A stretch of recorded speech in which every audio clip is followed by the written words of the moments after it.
कहानी के शुरू में हम एक आदमी ली मैन को देखते हैं जो अपने दोस्त के साथ बैंकॉक शहर में रहा करता था। वो दोनों ही पेंटर्स हैं। वो पेंटिंग्स बनाने का काम बहुत अच्छे से करती थी। ये वान तो अपना दिमाग लगाकर बहुत ही अच्छी पेंटिंग्स बनाया करती थी, पर ली उससे भी ज्यादा तेज था। वो हर मशहूर पेंटर की नकल कर लिया करता था। उसका दिमाग इन कामों में बहुत अच्छा था। वो किसी भी पेंटिंग को देखकर उस जैसी ही पेंटिंग बना लेता था। हालांकि उसकी पेंटिंग्स को एक्सिबिशन नुमाइश में भी हिस्सा नहीं मिलता था, क्योंकि सबका कहना ये था कि उसकी बनाई गई पेंटिंग्स किसी और की नकल होती हैं। एक दिन वो शाम को जब घर जाता है तो वो युआन और उसके मैनेजर की बातों को सुन लेता है, जहाँ पर मैनेजर युआन से कहता है कि तुम अगर कामयाब होना चाहती हो तो तुम ली के साथ काम करना छोड़ दो, क्योंकि उसके बारे में सब यही जानते हैं कि वो नकल करके पेंटिंग्स बनाता है। पर वो जवाब देती है कि मैं ली के साथ काम करना नहीं छोड़ सकती। अगर तुम जाना चाहती हो तो चले जाओ।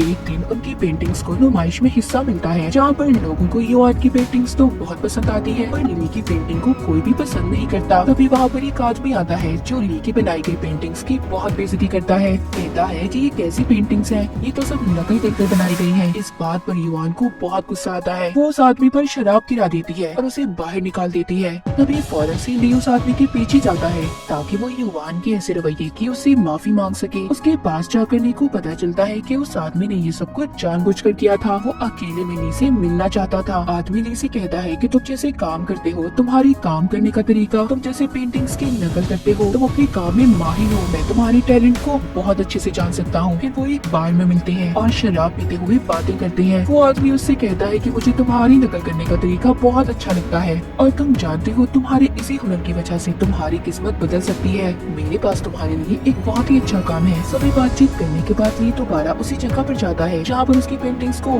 नुमाइश के लिए लगाया गया था। वहाँ जाकर वो अपनी पेंटिंग को ही जला देता है जिसकी बेइज्जती की गई थी। ली अपने इस काम से बहुत खुश था। ये सब करने के बाद वो उसी आदमी को बुलाता है जिसने ली की पेंटिंग की जानबूझकर बेइज्जती की थी। मिलकर उससे कहता है कि मैं तुम्हारे साथ काम करने के लिए तैयार हूँ और बताओ मुझे किस तरह की पेंटिंग्स बनानी होगी। वो आदमी ली को $100 का नोट देकर कहता है इसकी नकल। यहाँ पर ली को पता चलता है कि वो आदमी तो उससे बहुत सारे नकली नोट्स बनवाना चाहता था ताकि उन नोट्स को कोई पहचान न सके। वो कहता है कि हम इतने ज्यादा नकली नोट नहीं छाप सकते, इसीलिए मैं तुम्हारे हुनर का इस्तेमाल करके कामयाब हो सकता हूँ। मैं तुम्हें इस काम में अपनी टीम का हिस्सा बनाना चाहता हूँ। ये बात सुनकर पहले तो ली थोड़ा परेशान हो जाता है क्योंकि ये काम गैर कानूनी था, पर जब वो ये बात सोचता है कि इन सब के बाद वो बहुत से पैसों में खेलने वाला है तो वो इस काम को करने के लिए मान जाता है। ये सब बातचीत करने के बाद ली वापिस से जब अपने घर जाता है तो देखता है युआन भी घर छोड़कर चली गई थी, क्योंकि जिस पेंटिंग को ली ने जलाया था उसके पैसे युआन को भरने पड़े थे। अगले सीन में हम देखते हैं कि ली उस आदमी के साथ एक प्राइवेट प्लेन में है। वो दूसरे शहर जा रहे थे। ली उस आदमी से कहता है कि मैं अब वापस तभी आऊंगा जब मैं बहुत सारे पैसे कमा लूंगा। मैं तभी युआन के पास जाऊंगा। उस प्लेन में उस आदमी के साथ उसकी और भी साथी थी जो नकली नोट को प्रिंट यानी छापने और बेचने का काम करेंगे। यहाँ पर सबसे अहम काम ये था कि नोट्स को प्रिंट करना।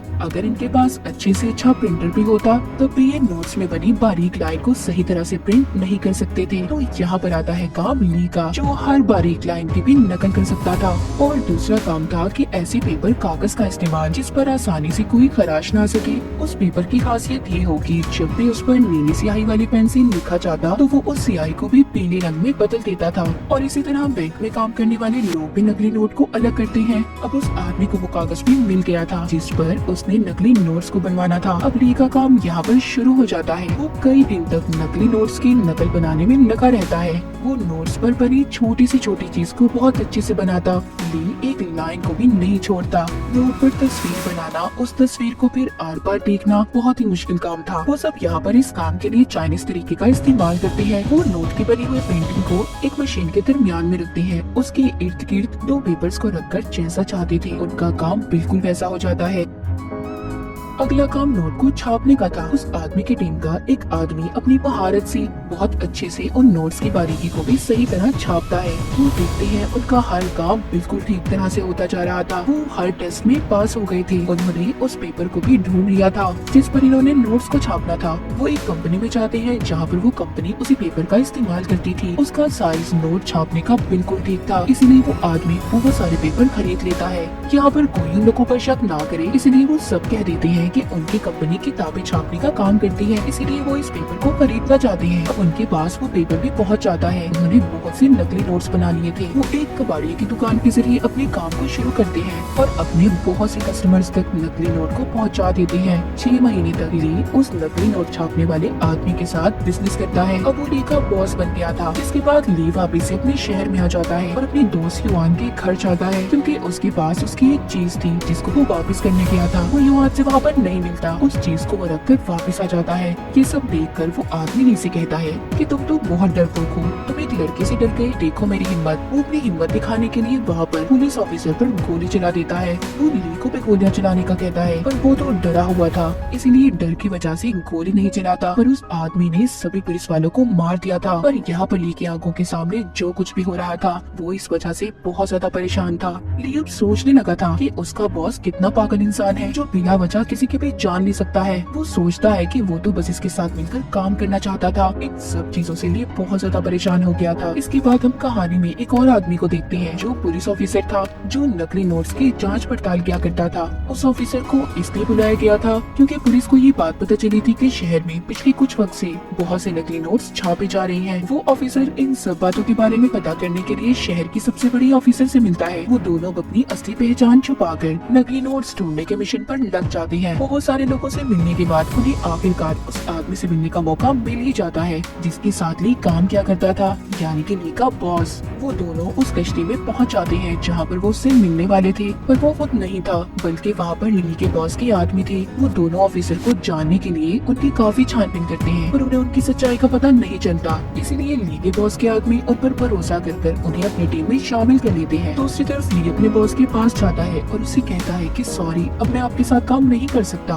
मैं आपकी टीम को छोड़कर जा रहा हूँ और मैं जल्दी आपके लिए एक ऐसे आदमी को ढूंढूंगा जो आपके साथ मिलकर काम करेगा और पेंटिंग्स भी बना लेगा। ली का बॉस इस बात को मान जाता है और कहता है ठीक है, तुम जाना चाहते हो तुम जा सकते हो। इसी तरह काफी वक्त गुजर गया था। हम देखते हैं कि ली के बॉस के आदमी पूरी दुनिया में फैल गए हैं और मजे से नकली नोट्स को फैलाने का काम कर रहे हैं। इस काम से वो बहुत सारे पैसे कमा रहे थे और साथ ही साथ उनके नोट्स की मांग भी बढ़ती जा रही थी। शहर का एक डॉन भी नकली नोट्स को खरीदना चाहता था। वो इसीलिए ली के बॉस को बुलाता है ताकि वो उससे नकली नोट खरीद सके। पर हमें यहाँ पर एक और बात पता चलती है कि बहुत वक्त पहले डॉन ने ली के बॉस के डैड को मार दिया था। ली का बॉस यहाँ पर नकली नोट तो डॉन को देने आया था पर वो उसे मारना भी चाहता था। वो अपने डैड की मौत का बदला लेने आया था, इसलिए यहाँ पर वो ली को भी अपने साथ ले आता है और कहता है कि तुम्हारी जैकेट में जो बॉम्ब है उसे चला दो। लेकिन बेचारा डरा हुआ ली ऐसे करने से मना कर देता है। पर कुछ देर के बाद बाहर खड़ी कार में बहुत बड़ा धमाका हुआ था। तभी वहाँ पर गोलियां चलना भी शुरू हो जाती है। इस धमाके में डॉन और उसके सभी आदमी मारे गए थे, लेकिन इस धमाके में एक लड़की बच जाती है जो डॉन के साथ काम किया करती थी। वो डॉन को नोट्स असली है या नकली इस बात के बारे में बताया करती थी। वो लड़की भी अब ली और उसके बॉस के साथ मिलकर काम करने लगी थी। इस तरह ली की उस लड़की के साथ काफी अच्छी दोस्ती भी हो जाती है। ली के बॉस को काम करते काफी वक्त गुजर जाता है। अब वो लोग अपने काम से लंबी ब्रेक लेते हैं, यानी कि उन लोगों ने अपने काम को कुछ वक्त के लिए रोक दिया था। ली दोबारा से अपने शहर में अपने बॉस के साथ वापस आ गया था। वो युआन के घर जाता है। वो देखता है युआन एक बहुत ही मशहूर पेंटर आर्टिस्ट बन गई थी। उसने अपनी 1000 से ज्यादा पेंटिंग्स को बेच दिया था। लेकिन जब ली को ये बात पता चलती है कि युआन ने मंगनी करनी है और वो बहुत जल्दी शादी करने वाली है तो उसे बहुत दुख होता है। उसका बॉस कहता है कि तुम अगर युआन को इतना पसंद करते हो तो तुम्हें उसके लिए लड़ना होगा, तुम उसे बताओ कि तुम उसे कितना पसंद करते हो। ये सब कहने के बाद बॉस ली को अपने साथ ले जाता है जहाँ पर शिप पर उन्होंने मीटिंग करनी थी। पर साथ ही ली के बॉस को उस ऑफिसर का भी पता लग गया था जो इनकी टीम में शामिल होकर खुफिया तौर पर छानबीन कर रहा था। ली के बॉस को यहाँ पर एक और बात पता चलती है कि उनके पीछे पुलिस इस वजह से लगी हुई है क्योंकि उनकी टीम के आदमी ने असूल को तोड़ा था जो नोट छापने का काम किया करता था। उसने नकली नोट से एक घड़ी खरीदी थी और उसी की वजह से पुलिस इनके पीछे थी। ली का बॉस उस आदमी को पकड़ लेता है और साथ ही ये भी कहता है कि तुम्हें और तुम्हारी फैमिली को अब मरना होगा क्योंकि तुम्हारी वजह से हम सब मुसीबत में हैं। तुमने हमारे काम के असूलों को तोड़ा है। वो आदमी बहुत मिन्नतें करता है कि उसे ना मारे, उसे छोड़ दे। यहाँ पर ली भी उस आदमी को बचाने की कोशिश करता है पर बॉस उसे भी पीछे कर देता है। बॉस उसे मार देता है।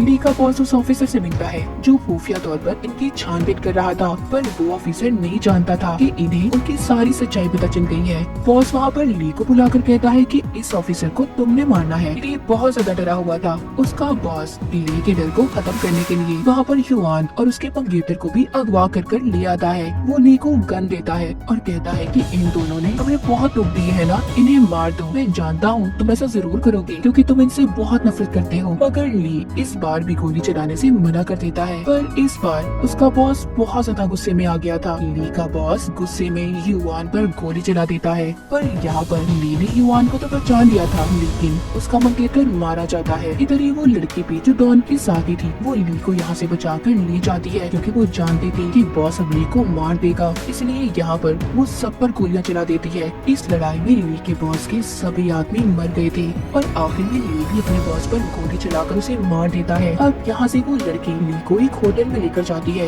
वो दोनों यहाँ पर आकर बहुत डरे हुए थे, क्योंकि उन्हें लगता था कि बॉस अभी भी जिंदा है, क्योंकि उसकी लाश अभी तक पुलिस को नहीं मिली थी। ली यहाँ से दोबारा युआन के पास जाना चाहता था कि देखने की वो ठीक है या नहीं, पर वो लड़की यहाँ पर ली को जाने से बहुत रोकती है। वो कहती है मत जाओ, तुम्हारी जान को खतरा हो सकता है। पर ली नहीं रुकता और वो चला जाता है। जाते हुए रास्ते में ली ने एक गलती कर दी थी। वो एक नकली नोट को चला देता है, जिस वजह से पुलिस ने भी अब उसे पकड़ लिया था। उसे पुलिस स्टेशन ले जाया जाता है, जहाँ पर पुलिस उससे पूछताछ करती है। पर ली उन्हें कुछ नहीं बताता, क्योंकि वो बहुत ज्यादा डरा हुआ था। वो जानता था कि अपने बॉस के बारे में वो पुलिस को कोई भी बात बताएगा तो उसका बॉस उसे मार देगा। इसीलिए ली पुलिस को कुछ भी नहीं बताता। कुछ दिन बाद ली से मिलने युआन आती है। वो भी उसे सब सच बताने का कहती है और उससे ये भी वादा करती है कि वो उसे यहाँ से छुड़ा ले जाएगी। यहाँ पर पुलिस और ली के दरमियान में ये बात तय होती है कि अगर वो पुलिस को सब कुछ बता देगा तो पुलिस उसे छोड़ देगी। ली ये फैसला करता है कि पुलिस को वो सब कुछ सच बता देगा। वो अब यहाँ पर अपनी पुरानी जिंदगी के बारे में बताता है कि कैसे वो अपने बॉस से मिला, कैसे उन लोगों ने नकली नोट्स बनाने का काम किया और कैसे उसने पहली मर्तबा अपनी आंखों के सामने किसी आदमी को मरते हुए देखा। अपने बॉस के बारे में सब कुछ बता देता है। उसने उसकी तस्वीर भी बनवा दी थी और साथ ही साथ उस लड़की के भी जो पहले डॉन के लिए काम किया करती थी। पुलिस हर जगह उन दोनों की छानबीन और उन्हें ढूंढने में लग जाती है। जो पुलिस ऑफिसर ली के बॉस को ढूंढ रहा था तभी वो देखता है वैसे ही शक्ल का आदमी पुलिस की यूनिफॉर्म पहने फिर रहा था। तभी पुलिस वाले उसे पकड़ लेते हैं। पर छानबीन करने के बाद पता चलता है कि वो आदमी तो कब से पुलिस के लिए काम कर रहा था। तो ये ली का बॉस कैसे हो सकता है? पर बिल्कुल इस पुलिस वाले की शक्ल का आदमी ये ली का बॉस भी था। और यहाँ पर अब हमें पता चलता है इस कहानी का असल राज ली और उसका बॉस दोनों एक ही आदमी थे। यानी कि ली ने अपने ही दिमाग में एक ऐसे इंसान की कहानी को बनाया था जो नकली नोट बनाने का कारोबार किया करता था, ताकि वो कभी ऐसे सच का सामना ही न कर सके कि वो एक बुरा इंसान है। यानी कि नकली नोटों का कारोबार ली ही कर रहा था। उसने अपने आप को सबके सामने बहुत ही सीधा इंसान बनाकर पेश किया। यानी कि जब भी कहानी में बॉस ने गलत काम किया वो कोई और नहीं बल्कि ली ही किया करता था। वही अब तक सबको मार रहा था। यहाँ पर एक और हैरान कर देने वाली बात सामने आती है कि जब जेल में ली को युआन छुड़वाने आई थी और उसने ली से ये भी कहा था कि सब सच बता दो, वो लड़की युआन नहीं बल्कि जो डॉन के साथ काम करती थी। वो लड़की ली को बहुत पसंद करती थी। पर जब डॉन के घर धमाका हुआ तो उस धमाके में उस लड़की का चेहरा खराब हो गया। इसीलिए उसने अपने चेहरे की सर्जरी करवाकर अपना चेहरा युआन जैसा बनवा लिया और इसीलिए वो जेल में आई थी सिर्फ ली को बचाने के लिए। इसके बाद प्रेजेंट यानी कि मौजूदा वक्त में हम ली और उसी लड़की को देखते हैं जिसका चेहरा अब युआन जैसा था। वो युआन बनकर अपनी जिंदगी गुजार रही थी। जो वो लड़की उससे पूछती है कि तुम मुझे पसंद करते हो, वो कहता है नहीं, मैं सिर्फ असली युआन से प्यार करता हूँ। अगले दिन ये दोनों कश्ती में शहर से दूर जा रहे थे ताकि इन दोनों को कभी भी पुलिस ना पकड़ पाए। यहाँ पर रास्ते में वो लड़की बताती है कि मैं घंटों से कश्ती को यहीं पर घुमा रही हूँ, हम अभी भी इस शहर में है। वो कहती है ली अगर तुम मेरे नहीं तो किसी के नहीं, मैं तुम्हें और खुद को मार लूंगी। तभी पुलिस ने भी उसका पीछा करते उन्हें यहाँ पर घेर लिया था। मगर उनकी कश्ती में यहाँ पर धमाका होता है। उस धमाके में ली और वो लड़की दोनों मर गए थे। आखिर में हमें दिखाया जाता है कि पुलिस वाले युआन के पास जाते हैं। जब युआन ली की तस्वीर देखती है तो उसे याद आता है कि ली तो उसका पड़ोसी था। यहाँ पर पता चलता है कि ली और युआन के दरमियान में कभी कोई रिश्ता ही नहीं था। ली ने सारी कहानियाँ अपने दिमाग में खुद ही बनाई हुई थी कि वो युआन को पसंद करता है। युआन से तो कभी उसका कोई रिश्ता ही नहीं था। और इसी के साथ ही कहानी यहीं पर खत्म हो जाती है।